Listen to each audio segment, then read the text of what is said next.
दोस्तों आपके साथ एक इम्पॉर्टेंट वीडियो शेयर कर रही हूँ। आज की वीडियो में हम बात करने वाले हैं जून की GSTR 3B फाइलिंग के लिए आपको बहुत ही ज़्यादा केयरफुल रहना है और GSTR 3B और GSTR 1 की जो डेट्स हैं, साथ ही जो लेट फीस है वो जून से अब आपको ध्यान रखनी है। मई तक तो आपके लिए रिलीफ आ चुके हैं, चाहे वो GSTR 3B हो, GSTR 1 हो, लेकिन अब जून महीने से आपकी जो ड्यू डेट्स हैं वो नॉर्मल रहेंगी। जो अभी तक आपकी ड्यू डेट्स थी उनका डिस्कशन हम करेंगे।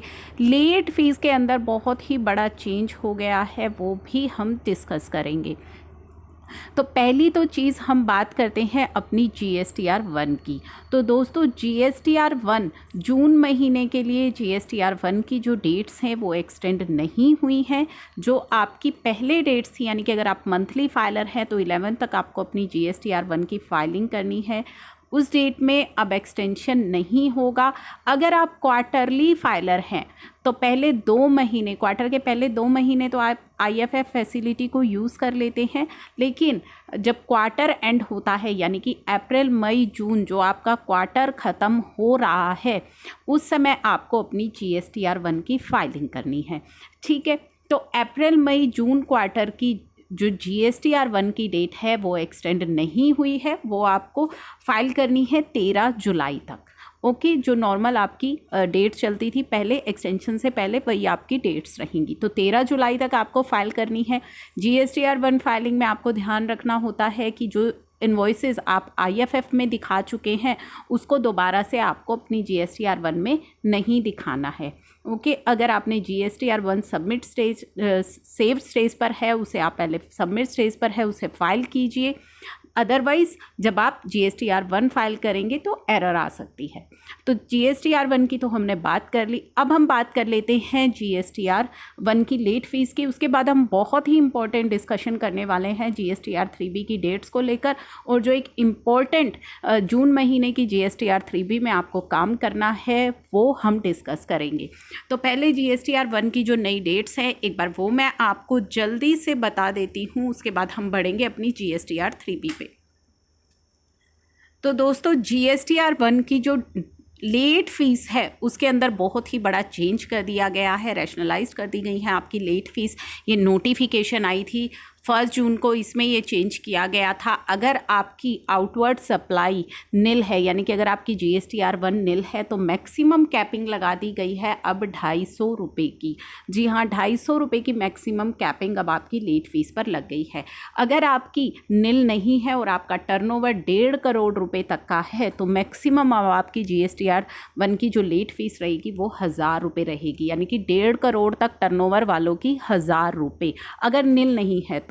1.5 से 5 करोड़ वालों के लिए 2500 रुपये की लेट फीस रहेगी, और 5 करोड़ से ऊपर वालों के लिए जो है अब यहाँ पे कोई भी रिलीफ अनाउंस नहीं किया गया है। तो केवल 5 करोड़ तक के लिए ये लेट फीस में राहत दी गई है, मैक्सिमम कैपिंग जो है वो लगा दी गई है। तो 250 रुपये नील वालों के लिए, 1000 रुपये 1.5 करोड़ तक टर्नओवर वालों के लिए, और 2500 रुपये जो है 5 करोड़ तक टर्नओवर वालों के लिए। अब हम बात करते हैं मोस्ट इम्पॉर्टेंट जो हमारी रिटर्न है, हमारी GSTR 3B। ठीक है, मई तक तो आपको रिलीफ दे दिए गए हैं GSTR 3B में, जो ऑलरेडी मैं आपके साथ डिस्कस भी कर चुकी हूँ। अगर आपकी कोई क्वेरीज हैं अभी भी GSTR 1 और 3B से रिलेटेड तो आप मुझसे पूछ सकते हैं। GSTR 3B अब आप जून महीने की जब फाइल करोगे तो आपको एक बहुत ही इंपॉर्टेंट काम करना है। क्या काम करना है दोस्तों? अप्रैल और मई में आपको ये रिलीफ दिया गया था कि आप अपना ITC जो है वो बिना रूल 36 सब रूल 4 अप्लाई किए क्लेम कर सकते हैं। तो हो सकता है कि आपने अप्रैल के अंदर और मई के अंदर जितना भी आपकी बुक्स में ITC था आपने वो 100% क्लेम कर लिया हो, क्योंकि आपको रिलीफ दे दिया गया था। लेकिन ये रिलीफ किस कंडीशन पर दिया गया था कि जब आप अपनी जून की GSTR 3B को फाइल करेंगे। जी हाँ, जून महीने की जब आप अपनी GSTR 3B को फाइल करेंगे तो आपको ये रूल क्यूमुलेटिवली अप्लाई करना है, यानी कि अप्रैल मई जून पर अप्लाई करना है। किस तरीके से आप अप्लाई करेंगे? अब जब आप अपनी जून की GSTR 3B फाइल करेंगे तो आप रिकंसाइल करेंगे कि कितना ITC आप क्लेम कर चुके हैं और कितना ITC आपकी 2B में रिफ्लेक्ट अब हो रहा है, और आपको रूल 36 सब रूल 4 लगाना है। अगर सारे इन्वॉइसेस आपके अपलोड नहीं हुए हैं, यानी कि अप्रैल मई के अभी तक इन्वॉइसेस अगर अपलोड नहीं हुए हैं आपके, तो उन्हें अपलोड करवा लीजिए, क्योंकि अगर आपने ITC 100% क्लेम कर लिया है और वो इन्वॉइसेस अभी अपलोड नहीं हुए हैं, तो फिर आगे चल करके आपको उन इन्वॉइस का जो ITC आप ले चुके हैं उसे रिवर्स करना पड़ेगा। जी हाँ, जून की 3B में आपको रिवर्स करना पड़ सकता है। फुल आपको डिटेल अगर इसकी वीडियो चाहिए तो आप मुझे कमेंट बॉक्स में बता दीजिएगा कि किस तरीके से जून की 3B में हमें अपना ITC क्लेम करना पड़ेगा। अदरवाइज़ आपके लिए दिक्कत आ सकती है अगर आप एज़ पर बुक्स अपना ITC क्लेम कर चुके हैं तो, क्योंकि जो है रूल 36 सब रूल 4 आपने नहीं लगाया होगा, जहाँ तक ज़्यादातर केसेस मुझे लगते हैं, तो आप अपने इन्वॉइसेस जो है उन्हें अपलोड करवा लीजिए। अदरवाइज़ फिर क्यूमुलेटिवली आप अब तक जितना ITC क्लेम कर चुके हैं और जितना रूल 36 सब रूल 4 लगा करके आपका 3 महीने का बनता है, दोनों को आपको कंपेयर करना है। अगर आपने ज़्यादा ITC क्लेम कर लिया है तो आपको वो ITC रिवर्स कर देना है। तो ये बहुत ही इम्पॉर्टेंट काम है जो जून की GSTR 3B में हमें करना होगा। और जून की GSTR 3B की जो डेट्स हैं वो भी एक्सटेंड नहीं हुई हैं, तो हमारी क्या रहेंगी जून के लिए डेट्स? अगर आप मंथली फाइलर हैं तो आपके लिए 20 जुलाई, अगर आप क्वार्टरली फाइलर हैं तो आपके लिए 22 और 24 जुलाई जो है डेट रहेगी।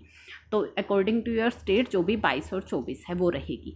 अब यहाँ पे इम्पोर्टेंट जो चेंज आ गया है, GSTR 3B की लेट फीस में भी अब चेंजेस कर दिए गए हैं। क्या चेंजेस कर दिए गए हैं? GSTR 3B की जो लेट फीस है अब वो जून महीने की जो GSTR 3B है उससे एप्लीकेबल होगी। तो GSTR 3B की भी लेट फीस को इन्होंने मैक्सिमम कैपिंग लगा दी है। अगर आपका टैक्स पेबल निल रहता है, यानी कि आपकी टैक्स लायबिलिटी नहीं बनती है, तो आपके लिए 250 रुपये की मैक्सिमम कैपिंग लगा दी गई है, यानी कि 250 CGST, 250 SGST, 500 रुपये आपकी लेट फीस पर मैक्सिमम कैपिंग लग गई है। पर डे की लेट फीस में कोई चेंज नहीं हुआ है। पर डे की जो लेट फीस है वो टैक्सेबल वालों के लिए जो 25 रुपये CGST, 25 रुपये SGST और निल रिटर्न वालों के लिए 10-10 रुपये जो पहले चल रही थी वही है। मैक्सिमम आपकी 500 रुपये हो गई है। अगर आपका टर्नओवर 1.5 करोड़ तक है तो 1000 रुपये, आपका टर्नओवर 1.5 से 5 करोड़ तक का है तो 2500 रुपये, अगर 5 करोड़ से ज़्यादा का है तो फिर कोई चेंज नहीं हुआ है। जो पहले 10,000 रुपीज़ थी मैक्सिमम कैपिंग वही आपके लिए एप्लीकेबल रहेगी। तो ये कुछ इंपॉर्टेंट जो चेंजेस हैं वो लेट फीस के अंदर कर दिए गए हैं। GSTR 1 की, GSTR 3B की, GSTR 7 में भी कर दिए गए हैं, 4 में भी कर दिए गए हैं, जो ऑलरेडी मैं आपके साथ डिस्कस भी कर चुकी हूँ। ये वीडियो हम GSTR 3B और GSTR 1 की डेट्स और लेट फीस से रिलेटेड बना रहे हैं, तो मैंने GSTR 3B और GSTR 1 की ही लेट फीस इसमें आपके साथ डिस्कस करी है। आपकी GSTR 1 और 3B से रिलेटेड जो भी क्वेरीज है दोस्तों वो आप कमेंट करके पूछ सकते हैं। Thank you for watching.